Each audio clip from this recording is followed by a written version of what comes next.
Muy buenas tardes, profesores y compañeros. En general, mi grupo está conformado por Alonso Zambrano, Stacy Ortiz, Deli Ramírez y quienes habla Alonso Chonón Guarnizo. Y el día de hoy nos toca hablar acerca del TPE, es decir, trastorno de personalidad por evitación.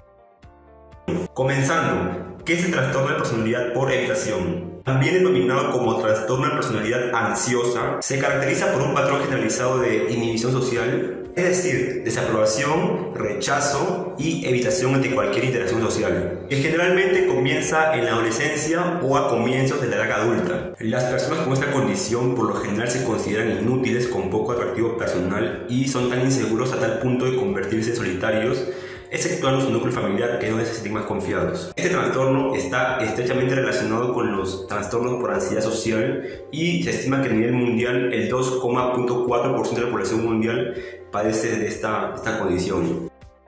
Ahora, en cuanto a diagnóstico, los médicos generalmente diagnostican los trastornos de la personalidad mediante el Manual de Diagnóstico y Estadístico de los Trastornos Mentales publicado por la American Psychiatric Association. Para detectar correctamente estos trastornos, las personas afectadas deben eludir constantemente el contacto social y sentirse hipersensible ante las críticas y el rechazo. Y lo demuestran con actividades relacionadas con el trabajo, por temor a la desaprobación de los demás. También son muy reservados con relaciones cercanas por miedo al rechazo y miedo a quedar ridiculizados.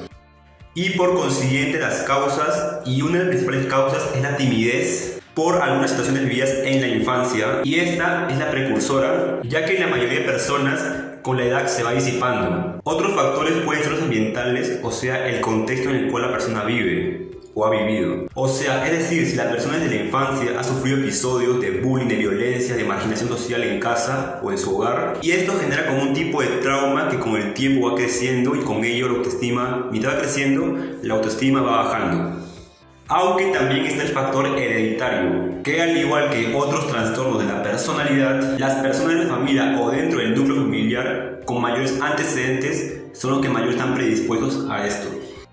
Diferencia entre fobia social y trastorno por evitación. Pero, ¿cuál es la diferencia entre fobia social y trastorno de evitación? La fobia social se basa en un temor reconocido, desproporcionado de la evaluación negativa de los demás y a relacionarse con las personas que no son familiares, proporcionado una respuesta inmediata de ansiedad. A pesar de ser consciente de este miedo irracional, la persona no puede evitarlo, pero desea relacionarse con los demás, por lo que provoca un gran sufrimiento psicológico. Mientras que el trastorno de personalidad evitativo, la persona evita todo tipo de situaciones en las que haya que interaccionar por miedo a la evaluación negativa y al rechazo. Se basa con fuerte autorrechazo y sentimiento de inferioridad agraviado como rasgo de su forma de ser. El inicio de este tipo de trastorno se da en el inicio de la etapa adulta, pero en cuanto a síntomas es difícil poder hacer una diferencia clara, ya que ambas se caracterizan por miedo y ansiedad a la evaluación y juicio de los demás. ¿Qué dirán y pensarán de mí? Mucho miedo al rechazo social. Síntomas psicológicos. Los principales síntomas psicológicos que suelen presentar estas personas con este trastorno es: evitan todo tipo de actividades laborales que implican contacto interpersonal, es decir, guardan mucha distancia, se muestran poco dispuestos a establecer relaciones con los demás, se muestran retraídos en las relaciones estrechas porque temen a que lo ridiculicen, se preocupan mucho por lo que los demás puedan pensar de ellos, no asumen riesgos, es decir, se quedan en su zona de confort por seguridad, no quieren conocer a más personas que le temen a socializar, se lastiman fácilmente cuando lo critican o desaprueban, no hacen amigos y nunca dicen lo que piensan por temor a que los demás no estén de acuerdo con ellos. Síntomas físicos. En cuanto a síntomas físicos, suelen presentar rubor, es decir, se les enrojece fácilmente el rostro, transpiración profusa, especialmente en las manos, movimientos involuntarios como temblores en las manos y pies, palpitaciones, taquicardia y presión torácica, dificultad para respirar, dolor abdominal y sensación de vacío en el estómago, tartamudez, tensión muscular, opresión en la cabeza y escalofríos. Creencias, amenazas, defensas y patrones de conducta. La psicóloga Margarita Tallo, especialista en psicología clínica, expone una síntesis de estas creencias y conductas para el afectado. Pero ¿cuáles fueron estos puntos claves? Concepción de sí mismo, socialmente inadecuado, incompetente y vulnerable al desprestigio y rechazo.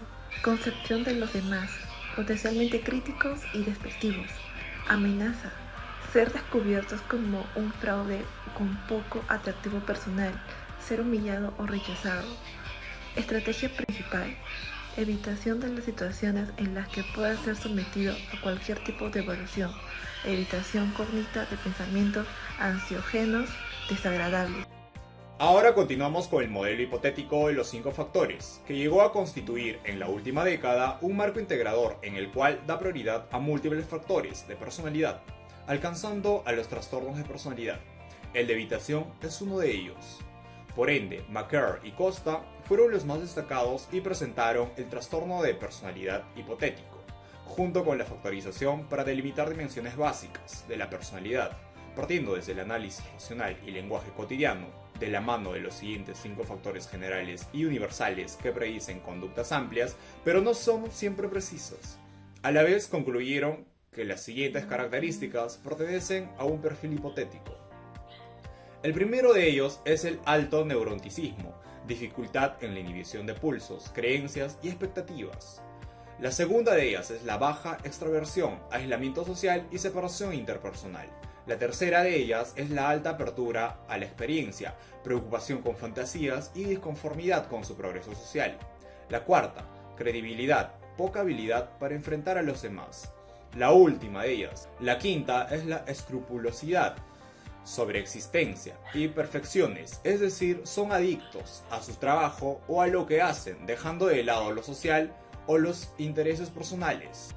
Finalmente, el tratamiento más eficiente es terapia cognitiva conductual, centrada en la adquisición de habilidades sociales. Realizan en grupos, normalmente, aunque los pacientes con trastorno de la personalidad por evitación a menudo evitan el tratamiento. Otros tratamientos grupales, si el grupo está formado por personas con las mismas dificultades, los pacientes con trastorno de la personalidad evitativa por evitación mejoran con terapias individuales, que sirven de apoyo y tienen en cuenta las hipersensibilidades del paciente hacia los demás. Bien, llegamos a la parte de la psicoterapia psicodinámica, que se centra en los conflictos subyacentes. Pueden ser útiles. La farmacoterapia eficaz incluye inhibidores de las recaptaciones de serotonina, ansiolíticos, que ayudan a reducir la ansiedad, lo suficiente como para que los pacientes puedan exponerse a nuevas situaciones sociales, e inhibidores de la monominoxidas. Gracias. Eso sería todo con este tema.